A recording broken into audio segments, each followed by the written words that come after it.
Hello guys, स्वागत है आपका सिटीजन सी चैनल पर। और 100 सीरीज में आज आप देखने वाले हो इसका फोर्थ पार्ट। ये मूवी रिलीज हुई थी 2007 में, यानी कि थर्ड पार्ट के एक साल बाद। इसे डायरेक्ट किया है डैरेन लिन बोसमैन ने और इसके राइटर हैं पैट्रिक मेल्टन, मार्कस डंस्टन और थॉमस फैंटन। जी हाँ, इसकी स्टोरी पर कुछ ज़्यादा ही दिमाग लगा है। तो ऐसी इंटरेस्टिंग वीडियोस देखते रहने के लिए चैनल को सब्सक्राइब करके बेल नोटिफिकेशन जरूर से ऑन कर लो, ताकि मुझे वीडियो बनाने की मोटिवेशन मिलती रहे और आपको वीडियोस की नोटिफिकेशन। सॉ 2 में हमने जिक्सॉ की ओरिजिन देखी थी, लेकिन इस मूवी में हमें थोड़ी और एडिशनल इन्फॉर्मेशन मिलने वाली है, जिससे हम जिक्सॉ की बैक स्टोरी को और अच्छे से समझ पाएंगे। वीडियो के एंड में हम सब कुछ डिस्कस करेंगे और मैं आपको फैक्ट्स तो बताऊंगा ही। तो अब ज़्यादा देर ना करते हुए जल्दी से स्टोरी स्टार्ट करते हैं।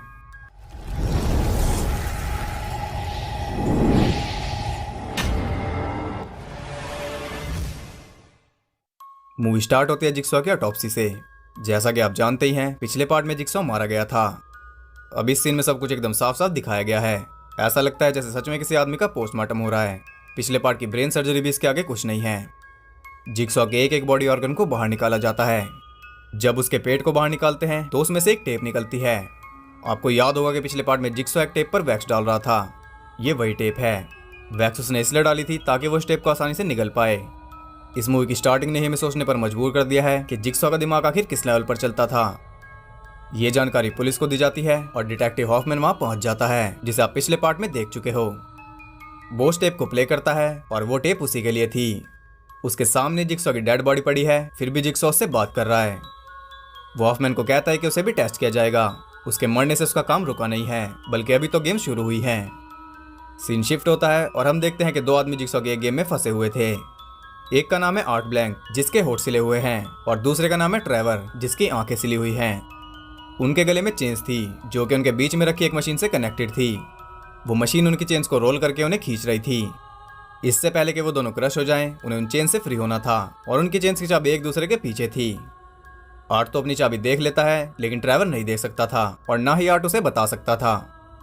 अब आर्ट को तो अपनी जान बचानी ही थी, इसलिए वो अपनी चाबी लेने जाता है। लेकिन चाबी लेना इतना आसान नहीं था, क्योंकि ट्रेवर उसे ही कातिल समझ रहा था। चाबी लेने का सिर्फ एक ही तरीका था, और वो था ट्रेवर को जान से मारना। आर्ट बिल्कुल वैसा ही करता है। ट्रेवर को मारकर वो खुद को फ्री कर लेता है। इसके बाद हम देखते हैं स्वैट टीम को, जो कि जिक्सॉ की एक गेम लोकेशन पर पहुंची थी। उस टीम का लीडर ऑफिसर रिक था, जिसे आप पिछले तीनों पार्ट्स में देख चुके हो। उसके साथ हॉफमैन भी था।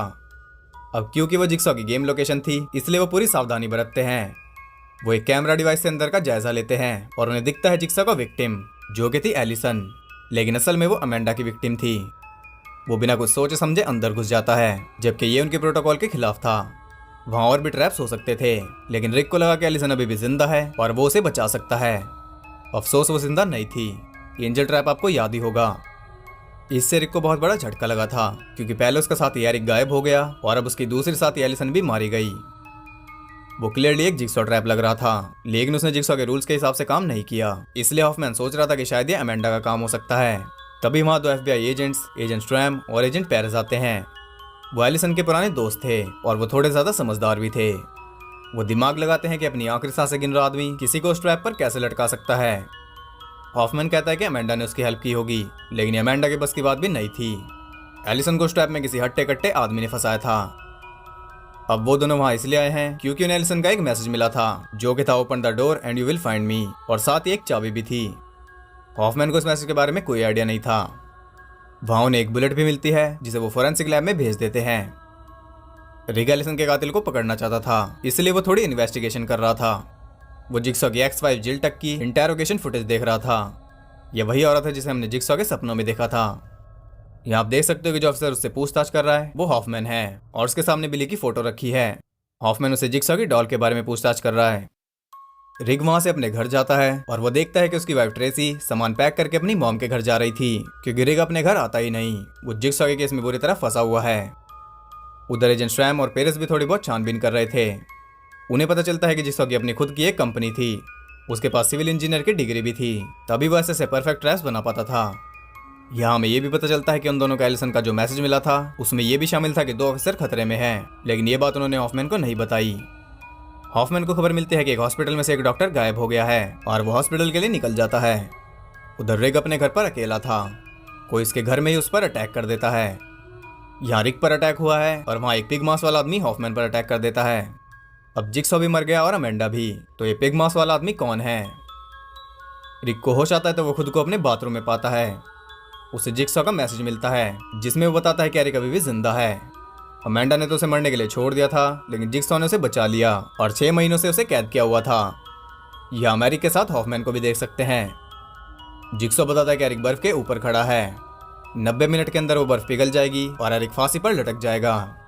उसके साथ साथ हॉफमैन भी मारा जाएगा, क्योंकि बर्फ पिघलकर जो पानी बनेगा वो हॉफमैन के नीचे जमा होगा और जब वो एक सर्टेन लेवल पर पहुंच जाएगा तब वो इलेक्ट्रिक वायर को टच करेगा और करंट लगने से हॉफमैन मारा जाएगा। रिक हमेशा सबको बचाना चाहता था, ये उसके लिए एक ऑब्सेशन था और इस ऑब्सेशन की वजह से वो कई गलत फैसले भी लेता है, जिसका सैंपल अभी हमने देखा ही था। आज जिक्सॉ से सच में किसी को बचाने का मौका दे रहा है, चॉइस उसकी है। वो देखता है कि उसके लिविंग रूम में पिग मास्क पहने कोई बैठा था। वो एक लड़की थी जो कि उस चेयर से चेन थी। उसके हाथ में एक टेप रिकॉर्डर था। वहां एक वॉल पर लिखा था सी व्हाट आई सी, यानी कि वो देखो जो मैं देखता हूँ। जैसे रिक उसके पास जाता है, एक वीडियो टेप प्ले हो जाती है जिसमें जिक्सॉ से बताता है कि उस लड़के का नाम ब्रेंडा है और वो एक प्रोस्टिट्यूट है। इस वक्त उसे मदद की जरूरत है, लेकिन उसकी मदद करना रिक का काम नहीं है। जिक्सॉ से वहां से चुपचाप चले जाने के लिए कहता है, क्योंकि ब्रेंडा ने कुछ क्राइम्स भी किए हैं। यहाँ रिक को वो देखना है जो जिक्सॉ देखता है, चॉइस उसकी है। क्या वो अपने ऑब्सेशन की तरफ जाएगा या जिक्सॉ की सलाह की तरफ? और वो क्लियरली अपने ऑब्सेशन की तरफ जाता है। जैसे ही वो उसका मास्क हटाता है, वो ट्रैप स्टार्ट हो जाता है और धीरे धीरे उसकी स्कैल्प खींचने लगता है। वो स्ट्रैप के ऊपर गोलियां चलाता है, लेकिन कोई फायदा नहीं होता। ब्रेंडा उसे बताती है कि इसके लॉक का कॉम्बिनेशन गियर्स पर लिखा है। रिक जल्दी से उस कॉम्बिनेशन को ढूंढकर ब्रेंडा को फ्री कर देता है, लेकिन उसकी स्कैल्प पहले ही बहुत ज्यादा खींच चुकी थी। कम से कम रिक ने उसकी जान तो बचा ही ली और जान बचाने के बदले में ब्रेंडा एक चाकू से उसके ऊपर हमला कर देती है। वो खुद को बचाने की कोशिश करता है और सेल्फ डिफेंस में ब्रेंडा को जान से मार देता है। अब ब्रेंडा ने ऐसा क्यों किया? जान बचाने के बावजूद उसने रिक पर हमला क्यों किया? क्योंकि जिक्सॉ ने उसे भी एक टास्क दिया था। आपने देखा कि उसके पास एक टेप रिकॉर्डर था। उस टेप रिकॉर्डर से रिक को पता चलता है कि ब्रेंडा का टास्क उसे मारने का था, क्योंकि सिर्फ इसी तरीके से वो अरेस्ट होने से बच सकती थी। और ये टास्क भी उसे तब परफॉर्म करना था जब रिक उसे बचा ले। यानी कि अगर रिक जिक्सॉ की बात मानता और वहां से चुपचाप चला जाता तो ना ही वो ट्रैप स्टार्ट होता और ना ही ब्रेंडा मरती। चॉइस रिक की थी और उसके ऑब्सेशन ने उसे फिर से गलत डिसीजन लेने पर मजबूर कर दिया। रिक को एक बॉक्स मिलता है जिसमें एक मैसेज था, 1 saves a life, 1 take it away। उस बॉक्स में 2 चाबियां थी, यानी कि एक जान बचाएगी और दूसरी जान ले लेगी। अब ये सब हम पहले भी देख चुके हैं। जो टेस्ट रिक के चल रहे हैं ये पिछले पार्ट में जेफ के चल रहे थे। इसका मतलब कि जिक्सॉ रिक को भी अपनी टीम में भर्ती करना चाहता है। उनमें से एक चाबी थी अलेक्जेंडर मोटल के रूम नंबर 261 की। रिक बिना कुछ सोचे समझे उस मोटल के लिए निकल जाता है। उधर जिक्सॉ के क्राइम सीन पर मिली बुलेट के फिंगरप्रिंट्स रिक के फिंगरप्रिंट से मैच हो गए थे। प्लस रिक के घर से गोली चलने की कंप्लेंट भी रिपोर्ट हुई थी, इसलिए दोनों एजेंट रिक के घर के लिए निकल जाते हैं। रिक के घर में उन्हें ब्रेंडा की लाश मिलती है और साथ ही वहां पर कई सारी फोटोज भी थी, जिनमें हॉफमैन और एरिक की फोटोज भी शामिल थी। यहाँ एलिसन का मैसेज कुछ सेंस बना रहा था कि 2 ऑफिसर्स की जान खतरे में है। वहां जिक्सॉ का मैसेज भी था, सी व्हाट आई सी, और वो वैसे ही देखने की कोशिश करते हैं। तब उन्हें एक क्लू मिलता है, 4 walls build a house। स्वयं बहुत तेज था और वो 1 मिनट में इस क्लू को पकड़ लेता है। उन फोटोज में से वो 4 और फोटोज को निकाल लेता है जो कि जिक्सॉ की एक्स वाइफ जिल टक की थी। वो सीधा जिल टक को पूछताछ के लिए बुला लेते हैं। मीनवाइल हम देखते हैं एरिक और हॉफमैन को, और हम ये भी देखते हैं कि कोई उनकी गेम को कंडक्ट कर रहा था। जिक्सॉ रहा नहीं, अमेंडा बची नहीं, तो फिर वो कौन है? उधर रिक उस मोटल रूम में पहुंच जाता है। वहां से उसकी वाइफ ट्रेसी की फोटो मिलती है जिसके पीछे लिखा था शी नीडेड यू। वहाँ एक बॉक्स था जिसके अंदर जिक्सॉ का पिग मास्क था, एक टेप रिकॉर्डर और एक फोटो। अगर इस फ्रेंचाइज का नाम सॉ के बजाय टेप रिकॉर्डर होता तब भी कुछ गलत नहीं था। वहाँ पर रिक के लिए एक मैसेज भी था, फील व्हाट आई फील, यानी कि वो महसूस करो जो मैं करता हूँ। उस टेप रिकॉर्डर से रिक को पता चलता है कि वो फोटो उस मॉडल के ओनर आइवन लेनेस की है, जो कि अभी काउंटर पर ही खड़ा है और वो एक सीरियल रेपिस्ट है। जिक्सॉ कहता है कि आइवन की लाइफ तुम्हारे हाथों में है, लेकिन आखिर में सिर्फ वो ही अपनी हेल्प कर सकता है। साथ वाले रूम में आइवन के लिए ट्रैप था। रिक को उसे ट्रैप तक लेकर जाना था, लेकिन चॉइस उसकी थी।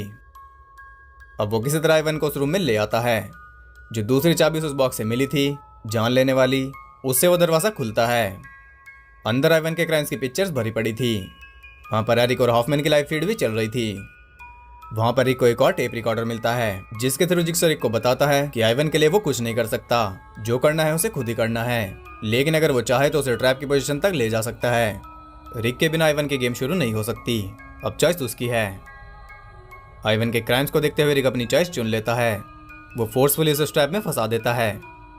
उसके ट्रैप में फंसते रिक को एक मैसेज मिलता है और वो वहां से चला जाता है, लेकिन आइवन की गेम अभी शुरू हुई थी। टाइम पूरा होने से पहले आइवन को अपनी दोनों आंखें फोड़नी थी, नहीं तो उसकी बॉडी के टुकड़े हो जाएंगे। किसी तरह वो एक आंख तो फोड़ लेता है, लेकिन दूसरी नहीं फोड़ पाता, जिस वजह से उसे मरना पड़ता है। अब यहाँ रिक ने बिल्कुल वैसे ही काम किया जैसे जिक्सो के लिए अमेंडा करती थी। पहले वो विक्टिम को लेकर आया, फिर उसने उसे ट्रैप में फंसाया, क्योंकि वो वही फील कर रहा था जो जिक्सो करता है। उसके मैसेज में लिखा था कि टीचर बनो और एक लाइफ बचाओ, वापस वहीं जाओ जहाँ से ये सब शुरू हुआ था। अब रिक इस टीचर वाले हैंड को पकड़ लेता है। कुछ टाइम पहले वो एक स्कूल में गया था, जहाँ उसे पता चला कि एक लड़की को उसका फादर ही अब्यूज करता है, लेकिन वो कुछ कर नहीं पाया, क्योंकि उस लड़की ने डर के मारे कुछ बोला ही नहीं, और उसकी मॉम भी चुप थी, क्योंकि वो आदमी उसे भी अब्यूज करता होगा। उस आदमी का नाम था रेक्स और उसकी वाइफ का नाम था मॉर्गन। ये तो हो गया पास्ट। अब आ जाते हैं प्रेजेंट में। उधर सैम जिल से पूछताछ कर रहा था। जिल उसे बताती है कि गिडियन ही जिक्सो के लिए सब कुछ था। गिडियन उनके होने वाले बच्चे का नाम था। अब यहाँ में फिर से पास में जाना पड़ेगा। एक दिन जिल अपने क्लिनिक को बंद करके वापस जा रही थी और जिक्सो बाहर कार में उसका वेट कर रहा था। तब जिक्सो के पास एक लड़की आती है जिसे आप सबने पहले भी देखा है। ये एडिसन है, जो सेकंड पार्ट में जिक्सो की गेम का हिस्सा थी। यहीं पर जिक्सो ने उसे नोटिस किया होगा। उधर जिल क्लिनिक से बाहर आ रही थी, तभी सीसिल नाम का आदमी चोरी के इरादे से अंदर घुस जाता है। चोरी तो वो कर ही लेता है, लेकिन जाते जाते वो गलती से जिल के पेट पर दरवाजा दे मारता है, जिससे उसका मिसकैरेज हो जाता है। गिडियन के मरने के बाद से जिक्सो पूरी तरह बदल गया। ये थी जिक्सो के बारे में थोड़ी एडिशनल इन्फॉर्मेशन। अब फिर से आ जाते हैं प्रेजेंट में। सैम को इंटरोगेशन बीच में ही रोकनी पड़ती है, क्योंकि उन्हें एक और क्राइम सीन की रिपोर्ट मिली थी, और वो क्राइम सीन है आइवन का। सैम और पेरेज वहां पहुंचते हैं और उन्हें पता चलता है कि वो रूम एक लॉयर के नाम पर बुक्ड है, जो है आर्ट ब्लैंक। जी हाँ, जिसे हमने स्टार्ट में देखा था। वो उसकी इन्फॉर्मेशन निकालते हैं और उन्हें आर्ट की एक प्रॉपर्टी के बारे में पता चलता है। जब वो वहां जाते हैं तो उन्हें दो फाइल्स मिलती है। एक के ऊपर एलिसन वाला मैसेज था और दूसरे के ऊपर वार्निंग थी। उन फाइल्स में क्या था ये तो हमें नहीं दिखाया जाता, लेकिन उन्हें देखने के बाद वो समझ जाते हैं कि जिन दो ऑफिसर्स की जान को खतरा है वो एरिक और हॉफमैन नहीं बल्कि वही दोनों हैं। इसके बाद हम देखते हैं एरिक और हॉफमैन को, और यहाँ में वो आदमी भी दिखाया जाता है जो उनकी गेम को कंडक्ट कर रहा है, और वो है आर्ट ब्लैंक। आपको रेक्स तो याद ही होगा, आर्ट ब्लैंक उसी का लॉयर था। उधर रिक पहुंच जाता है उसी स्कूल में जहाँ रेक्स वाला केस हुआ था। वहां पर रेक्स और उसकी वाइफ मॉर्गन दोनों एक ट्रैप में फंसे हुए थे। वहां पर रिक के लिए जिक्सॉ का मैसेज था, सेव एज आई सेव, यानी कि वैसे बचाओ जैसे मैं बचाता हूँ। रिक देखता है कि रेक्स ऑलरेडी मर चुका था, लेकिन मॉर्गन जिंदा थी। वो कहते हैं कि मैं गेम जीत गई। अब यहाँ पहले उनकी गेम समझ लेते हैं। कुछ मेटल स्पाइस उन दोनों की बॉडी के आर पार थे। जिंदा रहने के लिए उन स्पाइस को निकालना था, लेकिन वो एकदम सीधे नहीं थे। मॉर्गन की बॉडी में वो ऐसे पॉइंट्स पर थे जहाँ से ज्यादा ब्लड लॉस नहीं होता, लेकिन रेक्स की बॉडी में वो सब मेजर आर्टरीज के आर पार थे, यानी कि अगर वो ऐसे ही खड़े रहे तो दोनों ही ब्लड लॉस से मर जाएंगे। लेकिन अगर मॉर्गन ने वो स्पाइस निकाल दिए तो रेक्स तो मर जाएगा, लेकिन वो बच सकती है। रेक्स की लाइफ मॉर्गन के हाथ में थी और उसने क्या चुना ये आपने देख ही लिया। अब रिक के पास उसके लॉक की चाबी थी, लेकिन आपने जिक्सॉ का मैसेज पढ़ ही लिया। उसे वैसे हेल्प करनी थी जैसे जिक्सॉ करता है। और क्या आप बता सकते हैं कि जिक्सॉ कैसे हेल्प करता है? एक चांस देकर। उसका लॉक खोलने के बजाय वो उसे चाबी दे देता है और खुद अपनी हेल्प करने के लिए कहता है। वहां से ट्रेसी की फोटो भी मिलती है जिसके पीछे लिखा था गो होम, लेकिन इसका मतलब कुछ और है जिसे रिक समझ जाता है। वो वहां से चला जाता है और जाते जाते वो फायर अलार्म भी ऑन कर देता है, जो कि मेरे ख्याल से जिक्सॉ का तरीका नहीं हुआ। स्वयं और पेरेज स्कूल में पहुंचते हैं और उन्हें पता चलता है कि अभी तक जितने भी लोग जिक्सॉ के ट्रैप में फंसे हैं उन तीनों का लॉयर आर्ट ब्लैंक ही था, लेकिन मोस्ट इंपॉर्टेंटली वो जिल टक का भी लॉयर है। उन्हें आर्ट की दूसरी प्रॉपर्टी का एड्रेस मिलता है जिसकी आधी मालकिन जिल टक थी। इससे पहले कि वो वहां जाते उन्हें स्कूल में ही बिली मिल जाता है। उसका टेप रिकॉर्डर प्ले करने पर उन्हें पता चलता है कि वो मैसेज पेरेस के लिए है। जिक्सॉ से कहता है कि कुछ ही देर में एजेंट स्वयं एक इनोसेंट आदमी को मारने वाला है। वो पेरेस को कहता है कि तुम्हारा नेक्स्ट मूव क्रिटिकल है। इसके बाद वो ओपन द डोर बोलने लगता है। पेरेस को कुछ समझ नहीं आता, इसलिए वो पास से सुनने की कोशिश करती है। तभी बिली का फेस ब्लास्ट हो जाता है और उसके टुकड़े पेरेस के फेस में धंस जाते हैं। जिक्सॉ ने उसे बताया था कि उसका नेक्स्ट मूव क्रिटिकल है, लेकिन वो समझ नहीं पाई। उसे हॉस्पिटल भेज दिया जाता है और अब इस केस पर अकेला स्वयं बचा है। उधर आर्ट उन दोनों को बताता है कि उन्हें सिर्फ टाइम पूरा होने का वेट करना है। एक और आदमी का टेस्ट चल रहा है। अगर टाइम पूरा होने तक उसने टेस्ट कंप्लीट कर लिया तो वो तीनों ही बच जाएंगे। यहाँ जिस आदमी की बात हो रही है वो रिग ही है, और यहाँ में ये भी पता चलता है कि आर्ट भी जिक्सॉ का विक्टिम है। वो अपनी मर्जी से ये गेम कंडक्ट नहीं कर रहा, ये उसका टास्क है। उन्हें सब कुछ बता देने के बाद वो एरिक को एक गन और एक बुलेट देता है। इन केस वो टाइम पूरा होने तक नहीं रुकना चाहता तो वो खुद को मार सकता है। उधर स्वयं बहुत गुस्से में था। वो जिल से आखिरी बार पूछता है कि आर्ट ब्लैंक कौन है। वो बताती है कि आर्ट जिक्सॉ का फ्रेंड और उसका बिजनेस पार्टनर था। उन्होंने साथ में एक वेयर हाउस बाय किया था जहाँ से जिक्सॉ अपना बिजनेस स्टार्ट करना चाहता था, लेकिन जिल के मिसकैरेज के बाद वो डिप्रेशन में चला गया और उसने अपना बिजनेस और सारे सपने भी खत्म कर दिए। उसने आर्ट के साथ भी काम बंद कर दिया। कुछ दिन बाद उसे पता चला कि उसे कैंसर है और वो मरने वाला है। इसके बाद क्या हुआ वो आप जानते ही हो। यहाँ हमें ये भी पता चलता है कि बिली को उसने अपने बेटे गिडियन के लिए बनाया था, तभी उसे बिली से इतना लगाव है। कैंसर का पता चलने के बाद जब जिक्सॉ ने अपनी जान लेने की कोशिश की थी, उसके बाद जिल उसके पास गई थी, लेकिन तब तक वो अपना रास्ता चुन चुका था। वो अपने बेटे के कातिल सीसिल को सजा दे चुका था। पहले उसने सीसिल को पकड़ा और सीसिल को उसने पकड़ा था एक चाइनीज फेस्टिवल में जिसका नाम है ईयर ऑफ द पिग। वहाँ ढेर सारे पिग मास्क थे और जिक्सॉ ने एक पिग मास्क पहनकर उसे पकड़ा था, जो कि थोड़ा नकली लग रहा है, लेकिन वहाँ असली वाले भी पड़े थे जो उसके पिग मास्क जैसे ही हैं। और वहाँ एक पिग मास्क पर हम स्पाइरल भी देख सकते हैं, जैसे कि बिली के गाल पर होते हैं। स्पाइरल का भी इस फ्रेंचाइज में बहुत बड़ा रोल है, क्योंकि जो 9th फिल्म आ रही है उसका नाम स्पाइरल ही है। साथ ही वहाँ वो सब आर्टिफैक्ट्स भी थे जिन्हें हमने पिछले पार्ट में देखा था। सीसिल को जिस ट्रैप में फंसाया गया था उसका नाम है द नाइस चेयर। ये भी एक एंशिएंट टॉर्चर डिवाइस से इंस्पायर्ड है। उससे बाहर निकलने के लिए सीसिल को अपने फेस से नाइस को पुश करना था, इतना पुश करना था कि वो फ्री हो सके। अब फ्री तो उसे होना ही था, इसलिए वो नाइस को पुश करने लगता है और सरप्राइजिंगली वो फ्री भी हो जाता है। लेकिन फ्री होते ही वो जिक्सॉ के ऊपर अटैक करता है और दूसरे ट्रैप में फंसकर मर जाता है। ये वही ट्रैप है जिसे जिक्सॉ ने फर्स्ट पार्ट में यूज किया था। अब जिक्सॉ के इरादे जानकर जिल उससे दूर चली गई थी और ऐसे इन दोनों की कहानी का एंड हुआ था। यहाँ हमने जिक्सॉ के सबसे पहले विक्टिम को देखा और साथ ही कुछ ट्रैप्स को भी देखा जो आगे यूज किए गए हैं। जिल की बातें सुनकर शैम अपना दिमाग चलाता है और उसे फाइनली वो क्लू मिल जाता है जिसका हिंट उसे सबसे पहले मिला था। उसे जाना है उसी वेयर हाउस में जो जिक्सॉ और आर्ट ने मिलकर खरीदा था। इससे हमें यह भी समझ आता है कि रिक भी वहीं पर गया है, क्योंकि उसे भी यही क्लू मिला था। इस जी का मतलब है गिडियन, जो कि जिक्सॉ के अनबॉर्न चाइल्ड और उसकी कंपनी का नाम था। शैम उस वेयर हाउस के लिए निकल जाता है और रिक तो वहाँ ऑलरेडी पहुंच चुका था। वहाँ रिक को एक मैसेज मिलता है। अब जिस वेयर हाउस में वो है वहीं पर एरिक और हॉफमैन भी हैं। एरिक के ऊपर 2 बड़े आइस ब्लॉक्स लगे हुए हैं। अगर टाइम पूरा होने से पहले कोई इस दरवाजे को खोल देता है तो आइस ब्लॉक्स एरिक के फेस को क्रश कर देंगे। अब आप रिक को मिले मैसेज का मतलब समझ ही गए होंगे। आगे उसे एरिक और हॉफमैन के आईडी कार्ड्स मिलते हैं और साथ ही एक मैसेज भी था। स्ट्रैम भी वहां पहुंच जाता है। उसे कुछ आवाज सुनाई देती है और वो उसी तरफ बढ़ता है। रास्ते में उसे एक चाबी मिलती है जिसकी कीचेन में एक फैमिली फोटो थी और ये फोटो है जेफ की फैमिली की, जिसे हमने पिछले पार्ट में देखा था। अब एरिक की जान को 2 लोगों से खतरा था, रिक और स्ट्रैम से। दोनों में से कौन इस दरवाजे को खोलेगा कुछ कह नहीं सकते, लेकिन उन दोनों के साथ ही हम तीसरे आदमी को भी देखते हैं जो कि है जेफ। जी हाँ, वो भी वेयर हाउस में ही भटक रहा था, लेकिन वो तो पिछले पार्ट में कैद हो गया था। थोड़ी देर में आपको सारे जवाब मिल जाएंगे। वो तीनों ही आगे बढ़ रहे थे और तीनों ही एक एक दरवाजे तक पहुंच जाते हैं। दरवाजे को खोलकर जेफ अंदर जाता है और उसके अंदर जाते ही उसे लिन मिलती है जिसे गोली लग चुकी थी और वो गोली मारी थी अमेंडा ने। यह सदी का एक और बड़ा ट्विस्ट। ये सब आप पिछले पार्ट में देख चुके हो, तो ये फिर से दोबारा क्यों दिखाया जा रहा है? क्योंकि हम उसी टाइमलाइन में हैं। ये सब एक ही टाइम पर हो रहा है। अगर आप अभी भी नहीं समझे तो थोड़ी देर में समझ जाओगे।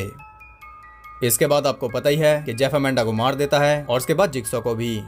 फिर वो उसी जगह ट्रैप हो जाता है। जब वो वहाँ ट्रैप हुआ था तब तक शैम वहाँ पहुंच चुका था और दरवाजा उसके सामने ही बंद हुआ था। उधर एरिक के फ्री होने में सिर्फ 4 सेकंड बचे थे, लेकिन तभी रिक वहाँ पहुंच जाता है और एरिक की आवाज सुनकर वो सीधा दरवाजा खोलने लगता है। एरिक उसे शूट भी कर देता है, लेकिन कोई फायदा नहीं होता। वो दरवाजा खोल देता है और एरिक मारा जाता है। आर्ट उसे बताता है कि उसने बहुत बड़ी गलती कर दी। वो उसके लिए एक टेप रिकॉर्डर उठा रहा था, लेकिन रिक सोचता है कि वो गन उठा रहा है और वो उसे भी शूट कर देता है। वो टेप रिकॉर्डर प्ले होता है और जिक्सॉ रिक को बताता है कि वो सक्सेसफुली 90 मिनट्स के अंदर वहां तक पहुंच गया, जिसकी वजह से एरिक मारा गया है। यही उसका टेस्ट था। जिक्सॉ ने उसे क्लियरली बताया था कि टाइम उसकी साइड है, लेकिन एरिक की आवाज सुनकर वो रह नहीं पाया। यही सेम उसने एलिसन की बारी पर भी किया था। उसके ऑब्सेशन ने एरिक की जान ले ली, नहीं तो वो बच जाता। अब एरिक तो मर गया, लेकिन उसके साथ हॉफमैन को भी तो मरना था। वो तो मरा नहीं, क्योंकि असल में वो मरने ही नहीं वाला था। वो जिक्सॉ का वही साथी है जिसने एलिसन को इंजर ट्रैप में फंसाया था और इस पूरे टाइम वो इस गेम को कंडक्ट कर रहा था। रिक के ऊपर अटैक करने वाला भी वही है। वो उसे वहीं पर मरने के लिए छोड़कर चला जाता है और जाते जाते कहता है गेम ओवर, यानी कि वही अगला जिक्सॉ है। उधर स्ट्रैम के सामने वो दरवाजा था जिसके पीछे जेफ ट्रैप था। यहाँ से एलिसन का मैसेज याद आता है, open the door and you will find me. उसके पास वो चाबी भी थी। उस चाबी से वो उस दरवाजे को खोलता है और जैसे ही वो अंदर जाता है जेफ उसके ऊपर गन पॉइंट कर देता है। सेल्फ डिफेंस में स्ट्रैम जेफ को शूट कर देता है। यहाँ जिक्सॉ की एक और बात सच हो गई। उसने पेरेस को कहा था कि कुछ ही देर में स्ट्रैम एक इनोसेंट आदमी को मार देगा। वो इनोसेंट आदमी जेफ ही है, क्योंकि आपको याद होगा कि उसकी गन में सिर्फ एक ही गोली थी जिससे उसने अमेंडा को मार दिया था। यानी कि उसकी गन खाली थी। स्टैम ने उसे कोई चांस ही नहीं दिया। अभी वो कुछ समझ भी नहीं पाया था कि तभी हॉफमैन दरवाजा बंद कर देता है और वो अंदर ही ट्रैप हो जाता है। इसके बाद हम आ जाते हैं फिर से मॉर्ग में, जहाँ जिक्सॉ की ऑटोप्सी हो रही थी और हॉफमैन उसके पेट से निकले टेप को सुन रहा था, जिसमें जिक्सॉ कहता है कि उसे भी टेस्ट किया जाएगा और जिक्सॉ का काम उसके मरने से नहीं रुकने वाला। इसी के साथ यहाँ ये मूवी एंड हो जाती है। तो ये मूवी अब तक की सभी 100 मूवीज में सबसे ज्यादा शॉकिंग है, क्योंकि असल में 103 का सीक्वल नहीं है, बल्कि 102 का सीक्वल है। इसकी टाइमलाइन एग्जैक्ट थर्ड पार्ट वाली है, यानी कि जब जेफ के टेस्ट चल रहे थे तभी रिक के टेस्ट चल रहे थे, जब लिन अपना काम कर रही थी तभी स्टैम भी अपना काम कर रहा था, और इस पूरे टाइम एरिक और हॉफमैन वहाँ फंसे हुए थे। ये दोनों मूवीज मिलकर एक मूवी बनाती है। इस मूवी का सिर्फ ओपनिंग और एंडिंग सीन ही प्रेजेंट में है, बाकी पूरी मूवी पास्ट में है। यानी कि जब इस मूवी के इवेंट्स हो रहे थे तब जिक्सॉ जिंदा था, लेकिन हमें इस बात की भनक तक नहीं लगी। हालांकि फिल्म में कई सारे क्लूज थे हमें बताने के लिए कि कुछ तो गड़बड़ है। जैसे हॉफमैन को खबर मिलती है कि एक हॉस्पिटल से एक डॉक्टर गायब हो गई है, वो डॉक्टर लिन ही थी, और यहाँ हॉफमैन के हाथ में एक टॉय था जो कि जेफ की बेटी कॉर्बेट का है। यानी कि हॉफमैन जानता है कि कॉर्बेट कहाँ है।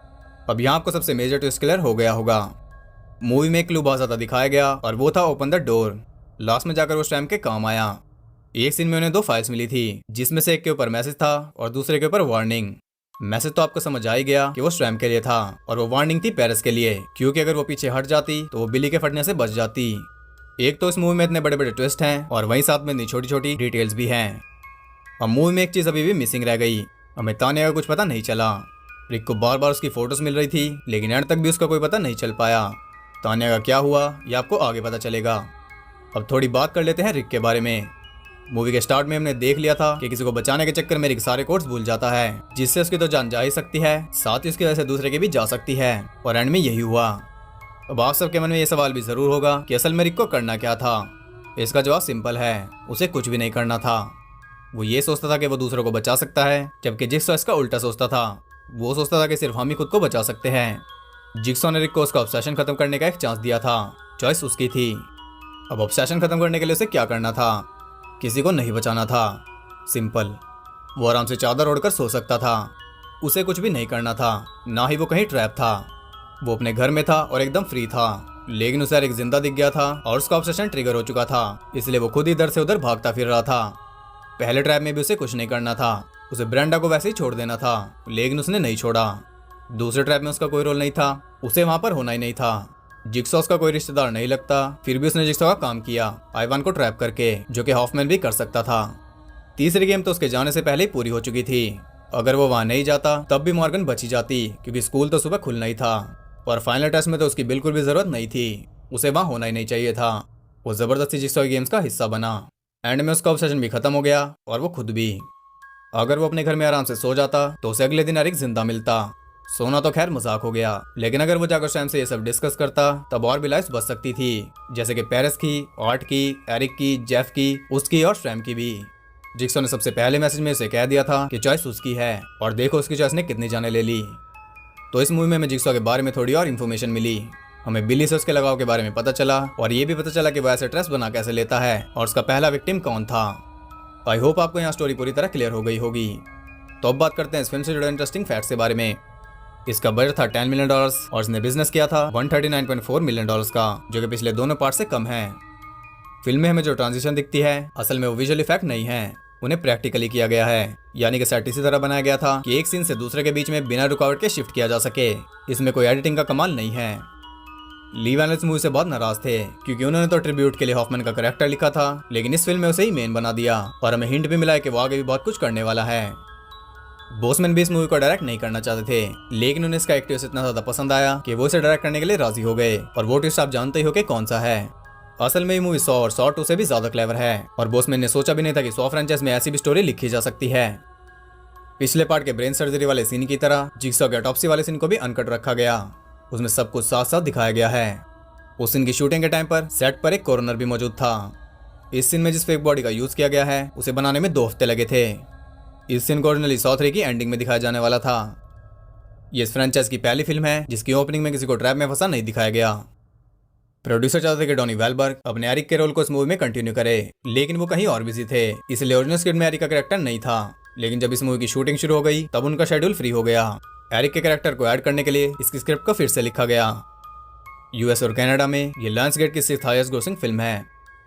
इसे 32 दिनों के अंदर शूट कर लिया गया था और इसे थिएटर्स में भेजा गया था एंजल फिश के नाम से। ये इस फ्रेंचाइज की दूसरी फिल्म है जिसमें कुछ एक्सटीरियर शॉट भी हैं। इसके अलावा सॉ 2 में कुछ बाहर के सीन्स थे, बाकी सब एक ही वेयर हाउस में बनी हैं। जब बॉसमैन इस मूवी को शूट कर रहे थे तब वो अपनी दूसरी film rapport the genetic opera पर भी काम कर रहे थे और आइवन के हाथ में जो डॉग था वो बॉसमैन का ही डॉग है और उसका नाम है चैंस। रेक्स की बेटी जिससे स्कूल में बात कर रहा था वो बॉसमैन की नीस है। आइवन के रूम में जितनी भी फोटोज थी वो बॉसमैन की गर्लफ्रेंड, उनके असिस्टेंट और उनकी लॉयर की थी। फिल्म में आपने year of the pig festival भी देखा। चाइनीज जोडियक में फेस्टिवल हर 12 साल के बाद आता है और जब ये फिल्म रिलीज हुई थी तब ईयर ऑफ द पिग ही चल रहा था। ये प्रोड्यूसर मार्क बर्ग की फेवरेट सॉ फिल्म है। इस फिल्म में रिकी मेन कैरेक्टर था। असल में उसे सॉ 3 में ही मेन कैरेक्टर बनाया जाने वाला था, लेकिन लिरिक बैंड एक टीवी शो एंजेला साइज की शूटिंग में बिजी थे और ये पहली सॉ फिल्म है जिसमें मेन कैरेक्टर ना तो लॉक था और ना ही कहीं ट्रैप था। जिस सीन में ऑटो ड्राइवर ट्रैप थे उसमें उनके ऊपर प्रोस्थेटिक थ्रेड यूज किए गए थे। असल में ड्राइवर तो देख सकता था लेकिन आर्ट बोल नहीं सकता था। द नाइफ चेयर में जो नाइफ यूज किए गए थे वो लकड़ी के बने थे। इस फिल्म में ट्रेसी अचानक गायब हो गई और उसका कुछ पता भी नहीं चला। ऐसा इसलिए क्योंकि पहले वो स्क्रिप्ट का हिस्सा थी, लेकिन जब एरिक के लिए स्क्रिप्ट को दोबारा लिखा गया तो उसे स्टोरी से निकाल दिया गया। पहले एरिक की जगह वही ट्रैप थी और एक उसी की मौत की वजह बनता। इस मूवी का बॉडी काउंट है 10। तो ये थे इस फिल्म से जुड़े इंटरेस्टिंग फैक्ट्स। आई होप आपको पसंद आए होंगे। अगर आपको वीडियो और मेरा फर्स्ट पसंद आए तो उसे एक लाइक और एक कमेंट जरूर करना और ऐसी और वीडियोस देखते रहने के लिए चैनल को सब्सक्राइब करके बेल नोटिफिकेशन कॉल पर सेट कर लो ताकि नोटिफिकेशन आप तक पहुंच सके। और ज़्यादा कनेक्टेड रहने के लिए आप मुझे इंस्टाग्राम पर फॉलो कर सकते हो, वहाँ आपको बहुत कुछ एक्स्ट्रा जानने के लिए मिल जाएगा, लिंक डिस्क्रिप्शन में है। तो मैं मिलता हूँ अगली वीडियो में, तब तक के लिए सबको बाय।